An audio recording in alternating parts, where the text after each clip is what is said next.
Good morning, everybody, and welcome to Hacking Self-Storage. This is the podcast where I interview the latest and greatest people in the industry, and I also give you my figures as well.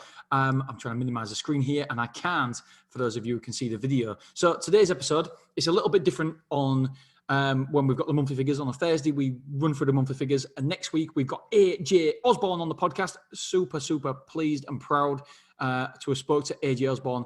As many of you know, he is one of the storage gods out there. He's got his own podcast as well, which is called Self-Storage Income. I recommend everybody go and check that out.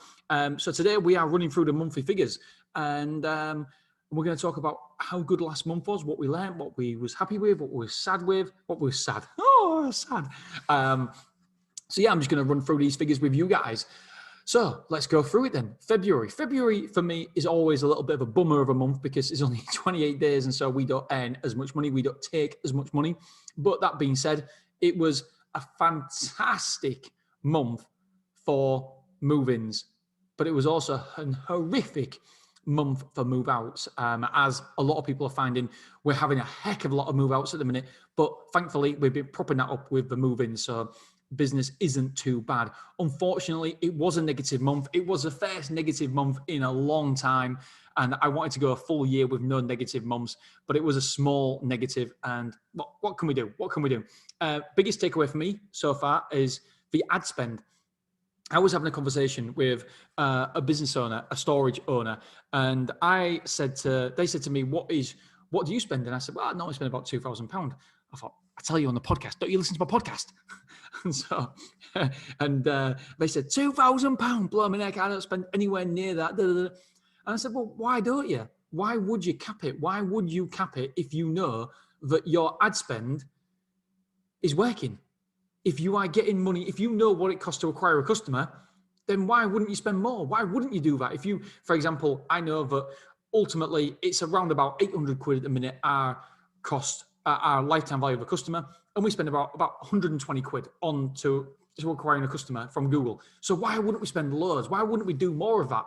Because it's working. Do more of what works. Very, very simple. It's not a trick. It's nothing to it. It's more of what's working. And why would you limit yourself the upside?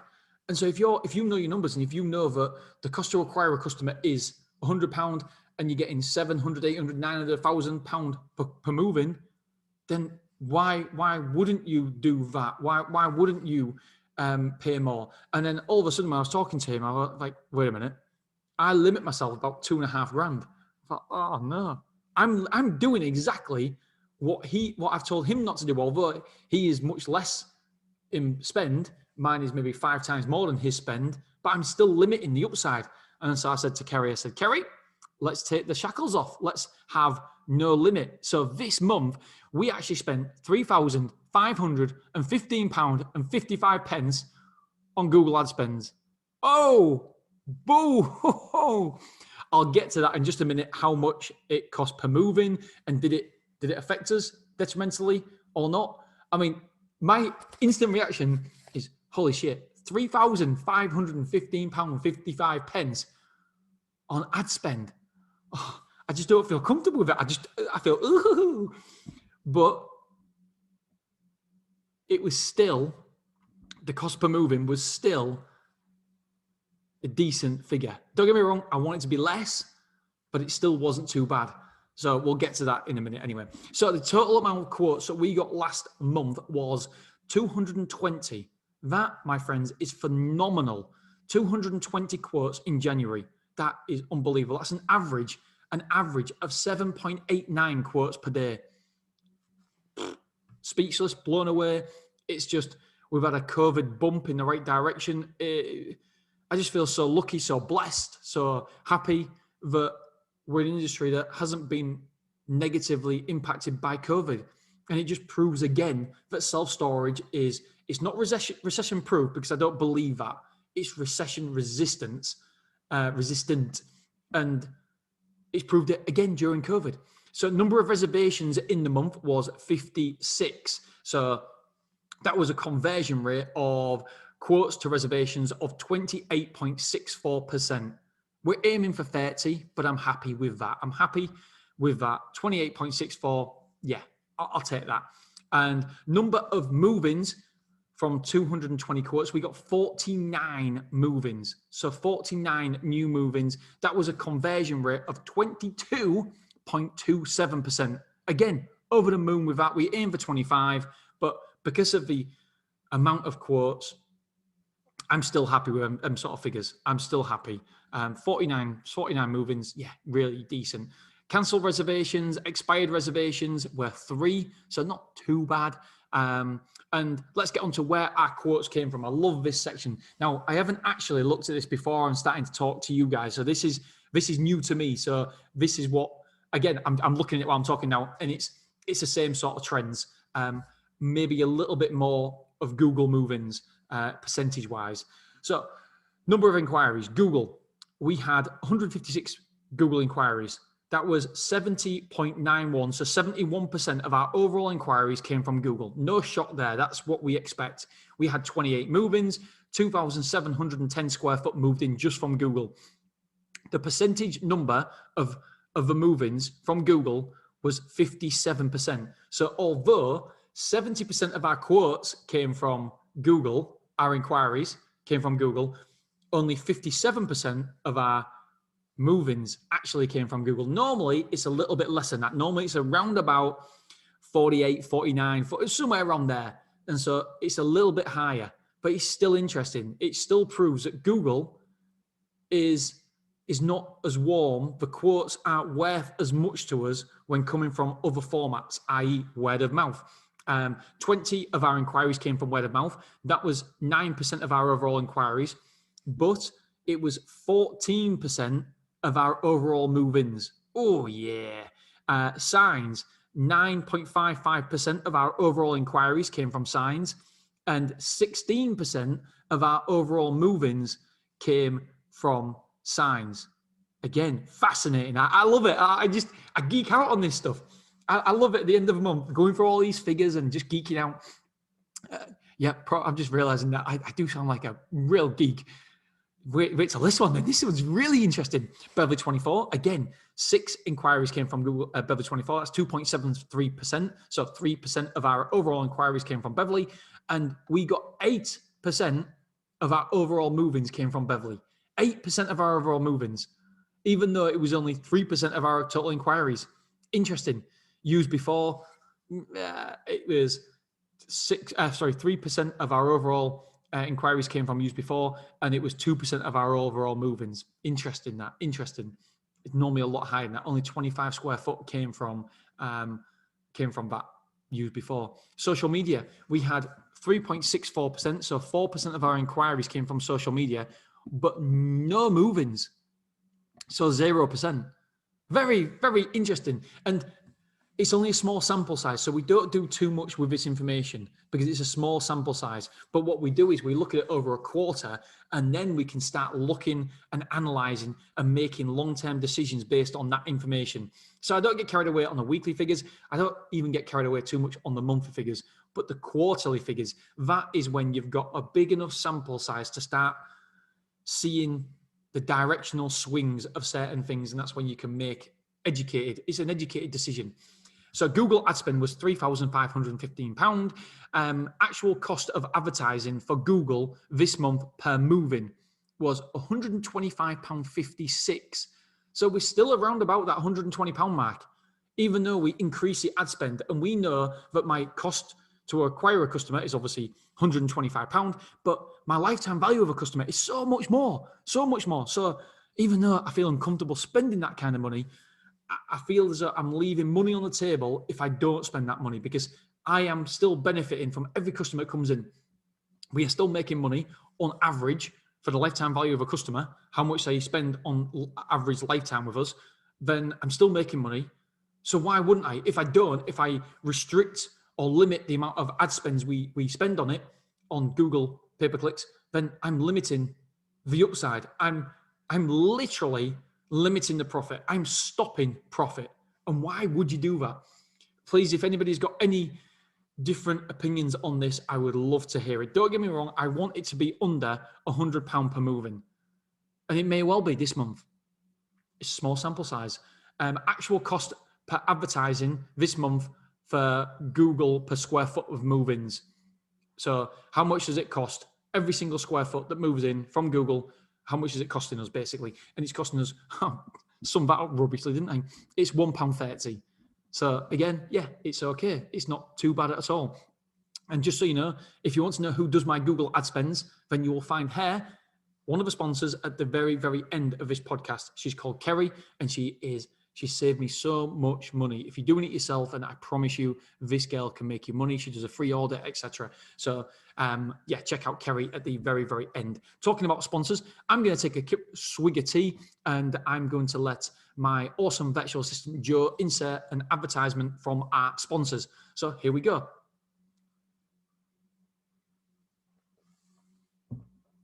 Can't beat a nice cup of tea. I love a cup of tea. I'm on like my fourth cup of tea of the morning. Right, number of new move-ins, 49. Number of square foot moved in from new customers was 4,765 square foot moved in.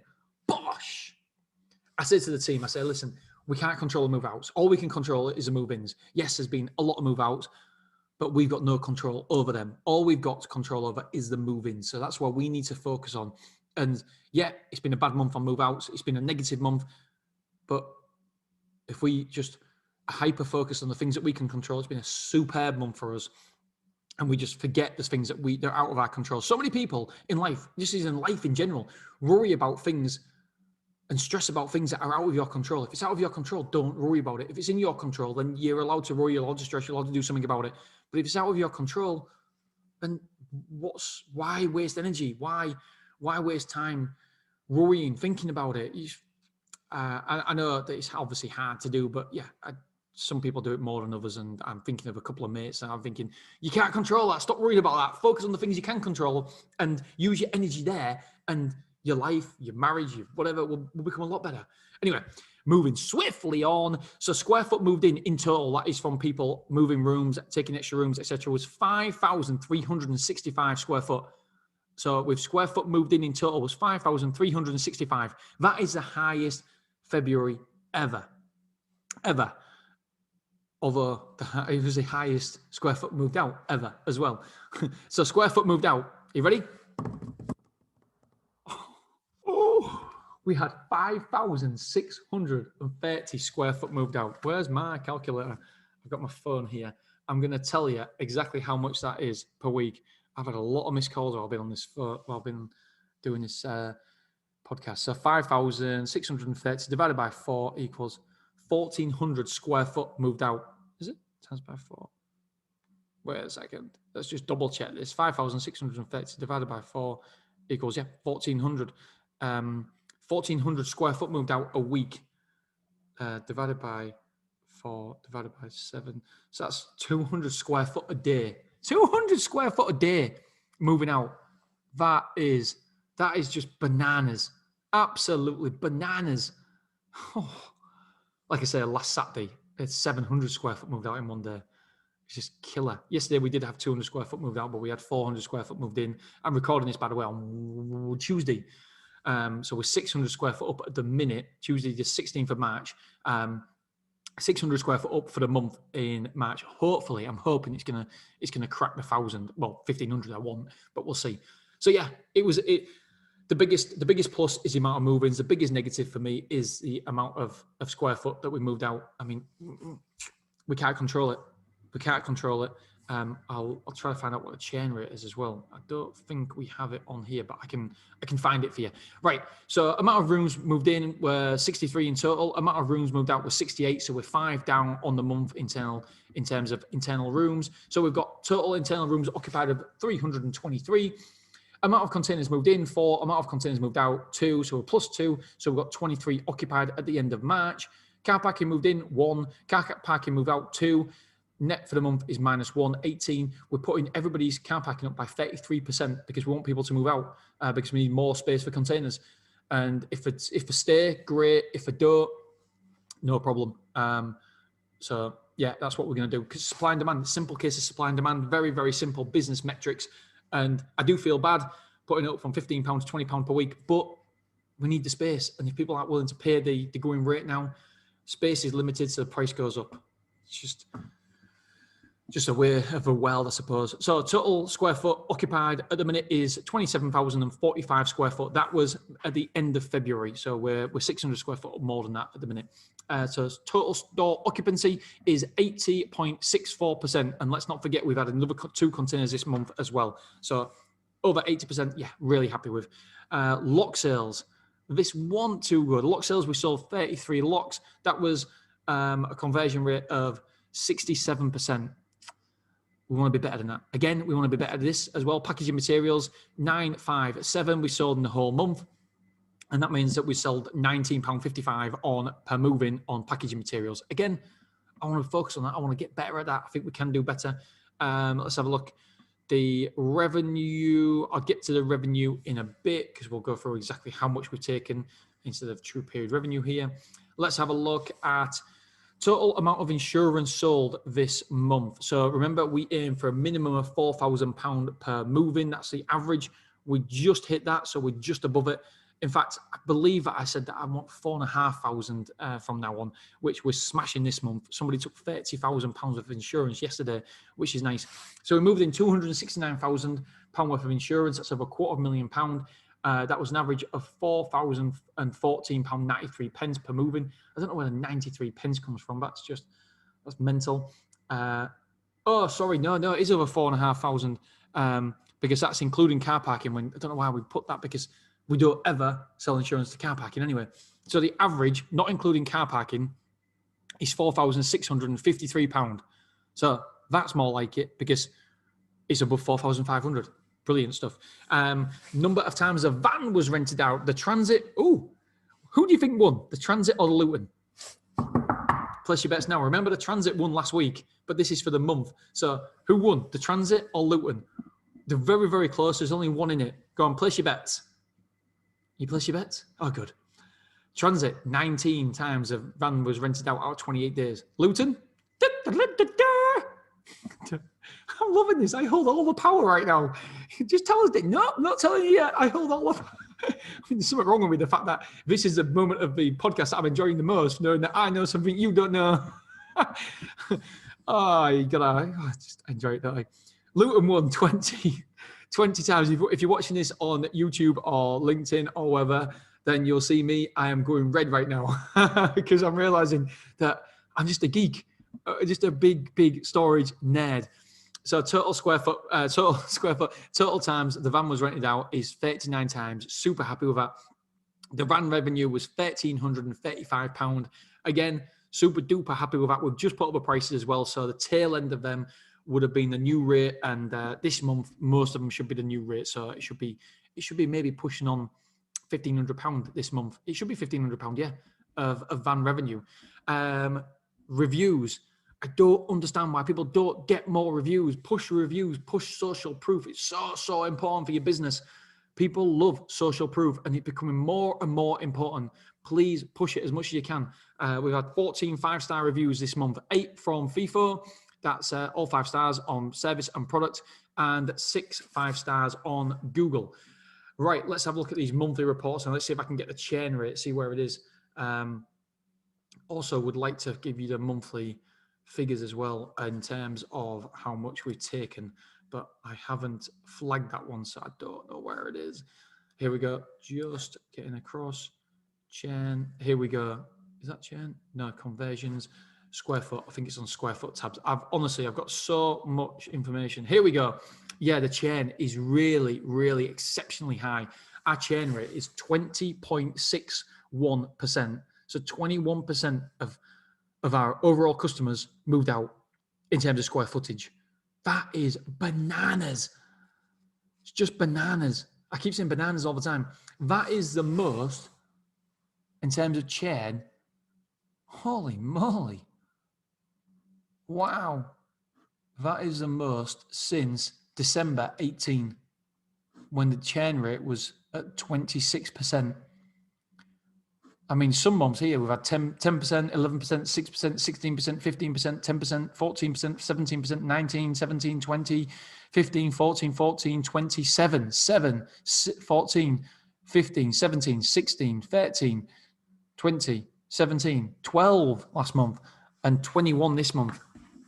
And we've had loads of move outs again in March as well. So the churn rate is huge. I'm going to search Angela on my emails and see if I can tell you the revenue as well. Let's have a look really quickly. Angela, or is it James? I don't know. Interesting. Angela at Stormo. Angela at Stormo. There we go. There's her emails. Let's have a look. So where's her flagged one? Weekly figs, inquiries. This is excellent for the podcast, isn't it? Income sheet. Oh no, that's the income sheet. That's the expenses sheet. Top tip is to go through your expenses every single month. It's made a massive difference to me and my business. I haven't actually got the true period revenue. I'll see if it's from James. Let's have a look. It should be quick to find. James, I call him JP. Here we go. Angela and James, feedback for a book, true period. Oh no, that's March so far. Thought I had it then. I was like, yeah, how about that? But I didn't. Here we go. 5th, true period revenue, January, February. That's not it. Debtors, we've got no debtors at the minute. Found it. Yes. Right, that was worth its weight, wasn't it? True period revenue for, well, it's not exact. It's on the last day, which it's missing one day, but I'll give you these figures just so you know. So true period revenue is Stormore £60,474, and we actually took £61,018. So we're £543 up on that. And then at Beverly, true period revenue was £13,002 and 63 pence. The actual revenue was £14,262 and 39 pence. So again, we was positive 1,259 there. Let's just see one other thing. Angela at Stormore. There we go. There's our email. Let's see. Flag. There we go. So yeah, it's not a million miles away to the actual revenue. Oh, I do have information here. Brilliant. So the actual revenue at Stormore, we actually taken was £61,018.37. So yeah, it was a good month. That's including VAT, and obviously that's only for 28 days as well. I believe that's all the information I can share with you, chappies today. I don't think there's anything else I can share. That's basically it. Yeah, that's it. Can I just say thank you so much for my sponsors? It basically means that this podcast doesn't cost me anything anymore. I was just going through with somebody the other day that I've got account, because this podcast now is a separate business because of the costs involved. So I've got my accountancy, which is £200 a month. And then I've got my editing. I've got the editing package with a VA and the editor, and I've got the hosting packages, and I've got just so much cost to it. And so I really, really appreciate you guys, and also the time as well. The Zoom, just so many subscriptions that you need to have to do it. Chartable, so many costs that come with a podcast that you don't really know. And it's so nice now that I'm not paying it just out of my own pocket. So if you could get in touch with our sponsors, it means the world to me, because it massively helps me. It just means that this podcast now is on a level playing field, and it doesn't cost me anything month to month. It just, it runs itself. So yeah, appreciate you guys, appreciate the sponsors, and I hope you have an amazing, amazing March. All right, my friends, thank you so much. I love and appreciate you, and I will see you on Monday morning. See you soon. Bye-bye.